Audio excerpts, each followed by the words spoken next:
Il-passi ta' ġgant li għamlet Malta fl-aħħar xhur fit-teknoloġija tal-blockchain u d-DLT waslu biex pajjiżna jiġi mlaqqam bħala The Blockchain Island.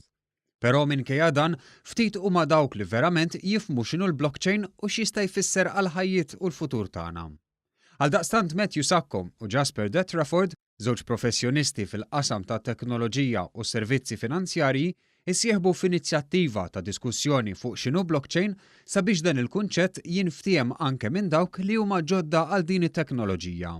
Staqsejniehom fi ftit kliem jispjegaw x'inhi blockchain. Fil-verità toffri sistema fej persuna jibgħat xi ħaġa ta' valur il-persuna oħra mingħajr ebda entità fin-nofs. Jiġifieri hija sistema diċentralizzata. Għaldaqstant, kull sistema li taħdem bit-teknoloġija tal-blockchain taħdem permezz ta' programm jew programmi u riżorsi fil-computers ta' dawk kollha li jagħmlu użu minnhom. Id-data tiġi storjata fil-blockchain li teżisti fuq in-network li qiegħda distributed fost in-nodes kollha ħafna persuni fid-dinja kollha u kollha connected bl-internet insomma.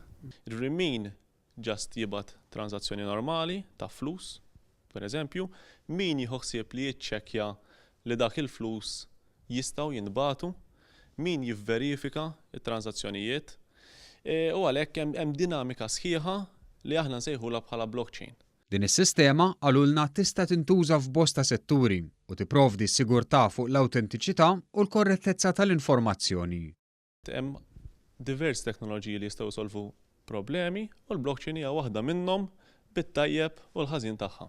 L-għana ħari ta' dan l-avveniment blisem Blockchain for Beginners in Aid of Save Valletta Skyline li lin mill-informazzjoni dwar din it-teknoloġija l-ġdida u li jikber l-arfin u jinġabru iżjed fondi sabiex tiġi rrestawrata l-Prokatedral ta' San Pawl fil-Belt li l-kopla tagħha spjegawlna tinsab fi stat ħażin ħafna. Avveniment li se jsir fil-Palazzo della Sal fil-Belt Valletta fit-28 ta' Marzu fis-6:15 ta' filgħaxija.